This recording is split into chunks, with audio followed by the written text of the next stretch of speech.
எல்லாம் எனக்கே வேண்டும். இந்த ராமதாஸ் ஒண்ணு பக்கம் இருக்கானே, அவன் பேரை தானே பின்னால போட்டுக்கிறோம். அவனுக்கு என்னதான் கொடுக்குறதுன்னு கேட்கும்போது,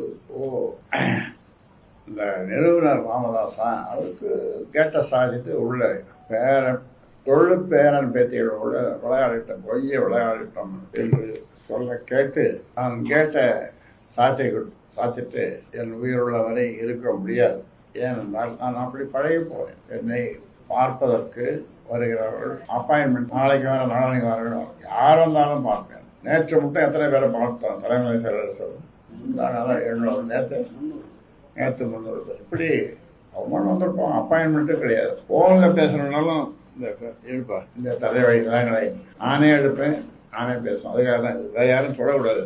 இப்படியெல்லாம் மக்களோடு நான் 46 வருடங்களாக பழகி வருகிறேன். அவர்கள் என்னை உயிராக நினைக்கிறார்கள். நான் அவர்களை உயிருக்கும் மேலாக, அவர்களை தெய்வங்களாக, என்னுடைய பாட்டாளி சொந்தங்களை நான் நினைக்கிறேன்.